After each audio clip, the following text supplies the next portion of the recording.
Hello students, in our previous lecture we discussed hydrostatic paradox, Pascal's law and applications of Pascal's law. Okay, there are two applications of Pascal's law. First is hydraulic lift and another one is hydraulic brakes. Okay, now in this lecture we are going to study how the pressure is measured by using various instruments. So the name of our point is measurements of pressure. Okay, so the instruments used to measure pressure are called pressure meters or pressure gauges or vacuum gauges. Okay, म्हणजे pressure measure करण्यासाठी जे instrument use केले जातात त्यांना काय म्हटलं जातं? Pressure metres किंवा प्रेशर गेजेस किंवा व्हॅक्यूम गेजेस असं म्हटलं जातं.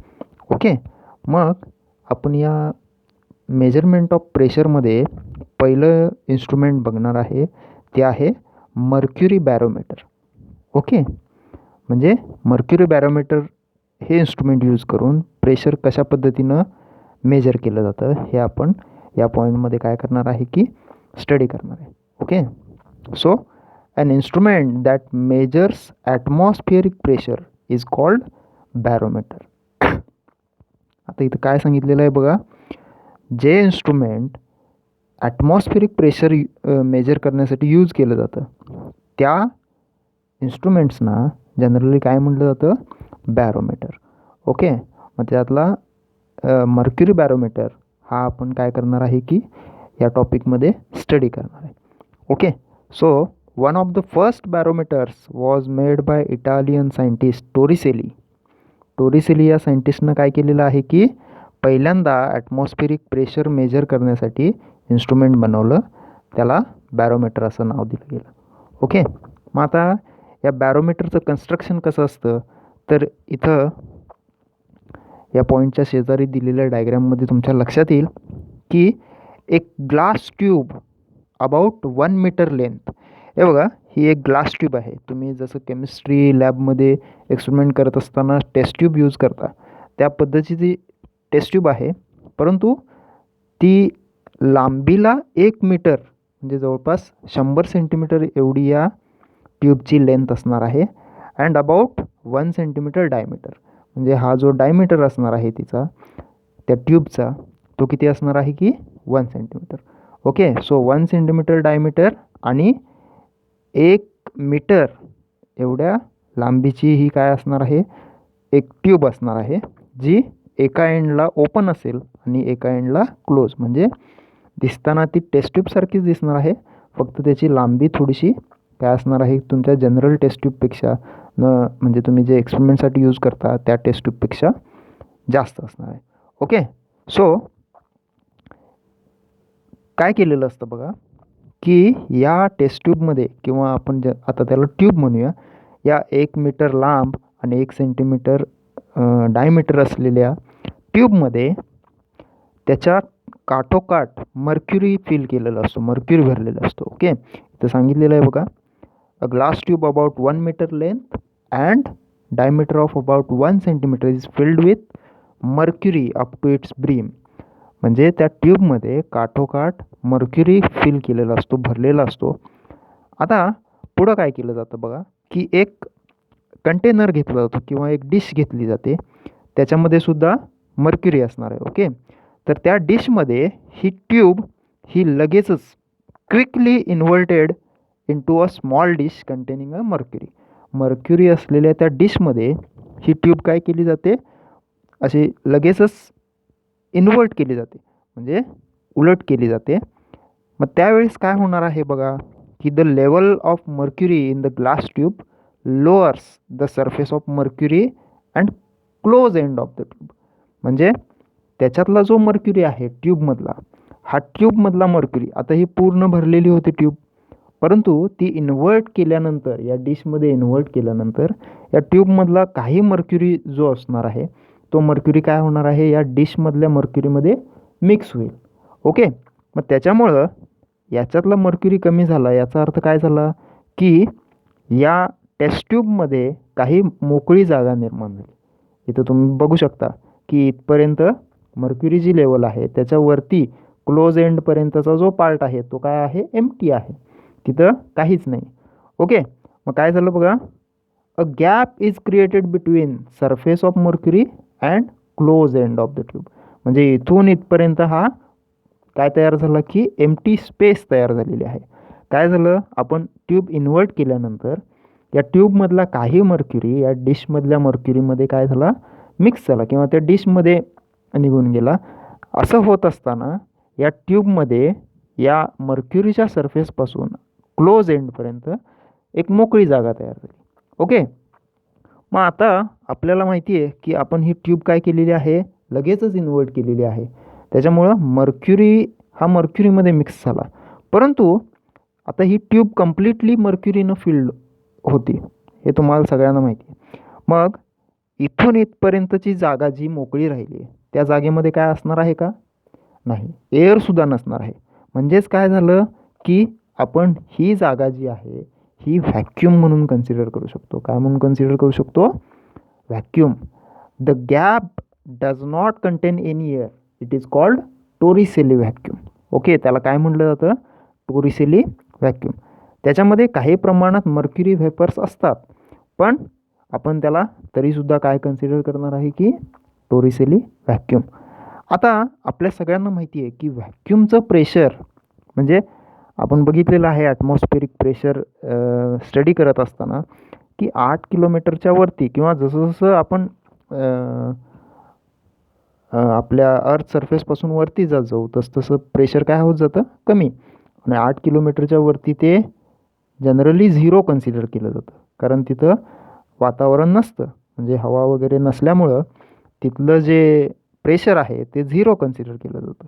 ओके, मग हवा नसलेल्या एरियामधलं जर प्रेशर 0 असेल तर ऑब्व्हियसली या पार्टमध्ये एअर नाही आहे, त्यामुळं या पार्टमध्ये जे प्रेशर असणार आहे ते काय होणार आहे, 0. म्हणजे हा व्हॅक्यूम आहे आणि व्हॅक्यूमचं प्रेशर किती असतं, 0.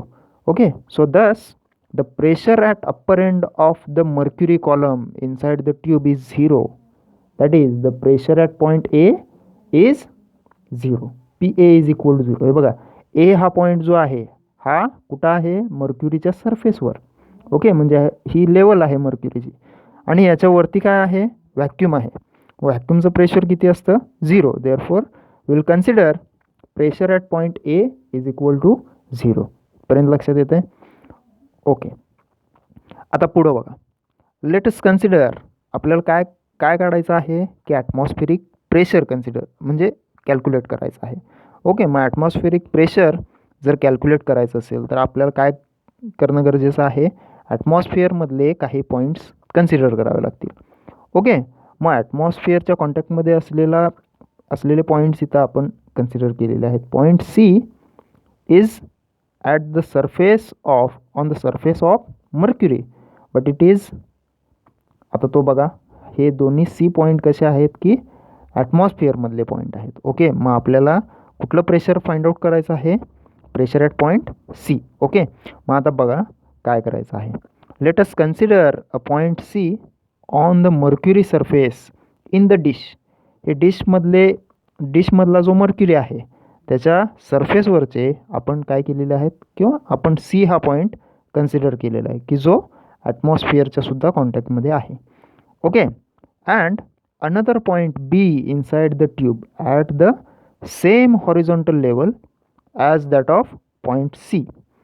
आणखीन काय केलेलं आहे बघा की हा जो C पॉईंट कन्सिडर केला आहे आपण, याच्याच लेवलला म्हणजे एवढ्याच हाईटवर असणारा एक B हा पॉईंट कन्सिडर केलेला आहे. पण हा B हा पॉईंट कुठं आहे, तर या इन्व्हर्ट केलेल्या ट्यूबमध्ये. ओके, Cच्या लेवललाच हा B हा पॉईंट आहे. मग आता आपण काय लिहू शकतो बघूया. The pressure at C is equal to atmospheric pressure P0 because it is open to atmosphere. Hence we can write. हे बघा, आता B आणि C हे दोन्ही पॉईंट सेम लेवलला आहेत म्हटल्यानंतर त्या दोघांच्यावर ॲक्ट होणारं प्रेशरसुद्धा काय असलं पाहिजे, सेम. म्हणून आपण पहिली स्टेप लिहू शकतो की P C is equal to P B. P C is equal to काय झालं, पी बी. पण सी हा पॉईंट ॲटमॉस्फिअरला ओपन असल्यामुळं किंवा ॲटमॉस्फिअरच्या कॉन्टॅक्टमध्ये असल्यामुळं त्याचं प्रेशर हे आपण ॲटमॉस्फिरिक प्रेशर असं कन्सिडर करणार आहे. त्यामुळे आपण फर्स्ट इक्वेशन आपलं असं लिहू शकतो, P C is equal to P B is equal to P zero. म्हणजे प्रेशर ॲट पॉईंट सी आणि प्रेशर ॲट पॉईंट बी हे इक्वल असल्यामुळं आपण P C is equal to P B is equal to P zero असं लिहू शकतो. Okay, so this is your equation number first. Now suppose the point B is at depth h below the point A. A या point पासून B हा point H किंवा A हा point B पासून H एवढ्या हाईटवर आहे असं आपण कन्सिडर करूया. Okay, and rho is the density of mercury. Then आता बघा, आपण एक इक्वेशन बघितलेलं आहे याच्या अगोदर. कुठलं बघितलेलं आहे, pressure due to liquid column. Okay, हे बघत असताना आपण ॲटमॉस्फेरिक प्रेशर काय केलं नव्हतं की कन्सिडर केलं नव्हतं. परंतु नंतर एका पॉईंटमध्ये आपण ॲब्सोल्यूट प्रेशर फाइंड आउट करत असताना ते कन्सिडर केलेलं आहे. मग त्या इक्वेशनचा यूज करून आपण इथं बघणार आहे की हे प्रेशर ॲट पॉईंट बी म्हणजेच ॲटमॉस्फेरिक प्रेशर हे किती असेल. So will write P B is equal to P A plus H into rho into G. Okay, so P A म्हणजे काय आहे, हे ए या पॉईंटवर जे प्रेशर ॲक्ट होत असणार आहे ते असणार आहे. ओके, पण आपल्याला माहिती आहे की P A is equal to काय आहे, झिरो. बिकॉज ए हा पॉईंट कुठं आहे, व्हॅक्यूममध्ये, आणि व्हॅक्यूमचं प्रेशर किती असतं, झिरो. आणि आपल्याला इक्वेशन नंबर 1 वरून माहिती आहे की P B is equal to atmospheric pressure, P B is equal to P zero. Okay, therefore we simply write P0 is equal to H into rho into G.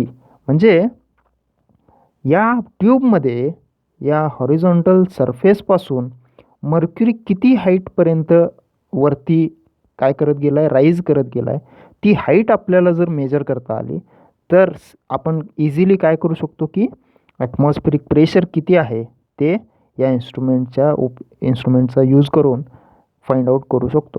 Okay, so to measure the pressure by using mercury barometer you have to know the height of mercury raised in that tube.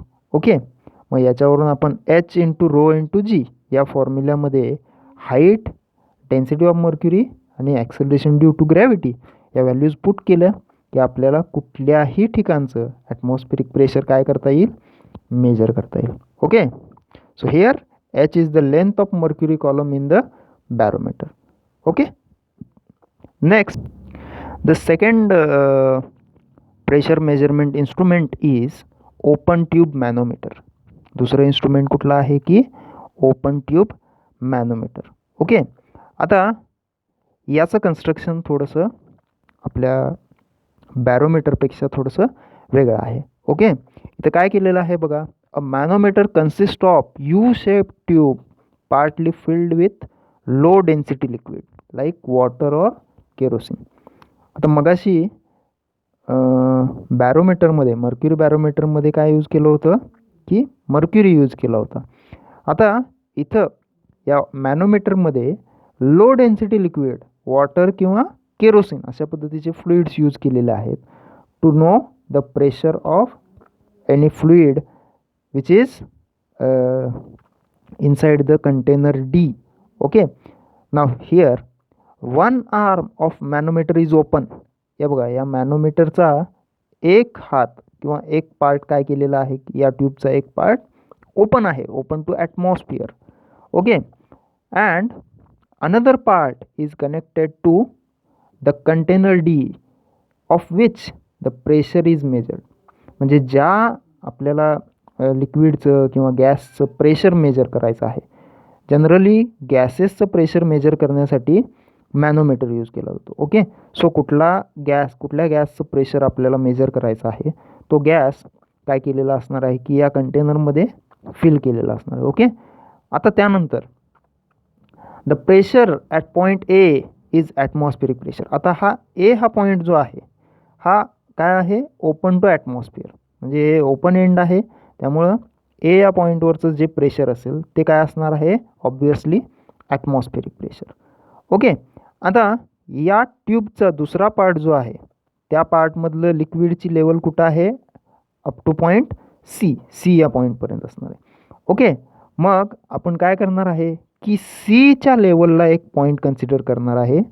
दुसऱ्या बाजूच्या काय open end जी tube आहे त्याच्या ए या पॉईंटच्या खाली सीच्या लेवलला आपण एक काय केलेलं आहे, बी हा पॉईंट कन्सिडर केलेला आहे. ओके. सो याच्यामुळं आपल्याला काय करता येईल की सी या पॉईंटचं प्रेशर मिळेल आणि सी हा पॉईंट किंवा सी ही लेवल कुठं open to the gas of कुठल्या गॅसचं प्रेशर मेजर करायचं आहे त्या गॅसच्या कॉन्टॅक्टमध्ये हा सी हा लेवल असणार आहे या लिक्विडचा. त्यामुळे आपण सी या पॉईंटचं जर प्रेशर कॅल्क्युलेट करू शकलो तर ऑब्वियसली हे प्रेशर म्हणजेच काय असणार आहे, त्या गॅसचं pressure. Okay. So let us consider the pressure at point A is atmospheric pressure which is P0 because this arm is open to atmosphere. Okay. Next, to find pressure at point C which is exposed to the pressure of gas in the container, we consider a point B in the open arm of the manometer at same level as point C. मग हे दोन्ही point जर same लेवलला असतील तर या दोन्ही पॉईंटवर ॲक्ट होणारं प्रेशरसुद्धा काय असणार आहे, इक्वल. कारण आपण हायड्रोस्टॅटिक पॅराडॉक्समध्ये बघितलेलं आहे की फक्त कशावर डिपेंड असतं, हाईटवर डिपेंड असतं प्रेशर. ओके. मग हे सेम हाईटवर आहेत याचा अर्थ या दोघांच्यावर ॲक्ट होणार प्रेशरसुद्धा काय असणार आहे, same. Therefore we can write PC is equal to PB. This is your equation number first. Okay. Now the pressure at B is, बीवरचं प्रेशर काय असणार आहे बघा, ॲटमॉस्फेरिक प्रेशर प्लस तो किती हाईटवर आहे ते into density into acceleration due to gravity. Therefore PB is equal to PA plus H into rho into G. Now PA, A हा पॉईंट कुठं आहे, ॲटमॉस्फिअरच्या कॉन्टॅक्टमध्ये. Therefore PA is nothing but atmospheric pressure. Therefore we can write PB is equal to P0 plus H rho G. This is your equation number 2, where rho is density of liquid in manometer and H is height of liquid column. Okay. आता हे liquid B पासून A पर्यंत किती rise झालेलं आहे ती height आपण काय करणार आहे, इथं कन्सिडर करणार आहे. Okay. Now according to Pascal's law pressure at C is same as pressure at D. म्हणजे या चेंबरमध्ये जो गॅस असेल त्याचं प्रेशर जेवढं असेल तेवढंच प्रेशर कुठं असणार आहे, या पॉईंट सीवर. Therefore we can write P is equal to PC. आता या चेंबरमध्ये असणाऱ्या गॅसचं प्रेशर आपण P कन्सिडर केलेलं आहे. ते प्रेशर कसं असणार आहे की पॉईंट सी वर जेवढं असेल तेवढंच असणार आहे. Therefore we can write P is equal to PC. Okay. This is your equation number 3. Now by using equation 1 and 2 आपण बघितलेलं आहे PC इज इक्वल टू काय आहे, PB. PBचं इक्वेशन आपण घेतलेलं आहे, PB is equal to P0 plus H rho G आणि PC is equal to P आहे. त्यामुळे आपण लिहू शकतो P is equal to P0 plus H rho into G. Okay. But आपण आता काय केलेलं आहे की प्रेशर ॲट पॉईंट C किंवा त्या गॅसचं प्रेशर मेजर केलेलं आहे बाय युजिंग धिस फॉर्म्युला. पण मॅनोमीटर हा generally gauge pressure of gas measure करण्यासाठी यूज केला होतो. मॅनोमीटरचा यूज काय आहे, to measure the gauge pressure of gas in container D. So we can write gauge pressure in terms in the container D as, आपण gauge pressure, absolute pressure आणि gauge pressure बघितलेलं आहे. Gauge pressure म्हणजे काय, absolute pressure आणि atmospheric pressure या दोघांचा difference म्हणजेच काय असतं, gauge pressure. So this is absolute pressure P minus atmospheric pressure is equal to H rho into G. This is your gauge pressure. Okay, so this is the construction and working or the formula to measure the pressure inside the chamber of गॅसचं कुठल्याही gauge pressure measure करण्यासाठी open tube मॅनोमीटर काय केला जातो, use केला जातो. Okay, तर त्याचं कन्स्ट्रक्शन आणि वर्किंग या पद्धतीनं होत असतं. ठीक आहे, आपण इथं थांबूया. नेक्स्ट लेक्चरला आपण एक नवीन पॉईंट चालू करणार आहे. आपले प्रेशर हा जो पॉईंट स्टार्ट केला होता हायड्रोस्टॅटिकमधला तो इथं एंड होतो आहे. नेक्स्ट लेक्चरला आपण सरफेस टेन्शन हा नवीन पॉईंट काय करणार आहे की स्टार्ट करणार आहे. Okay, will stop here.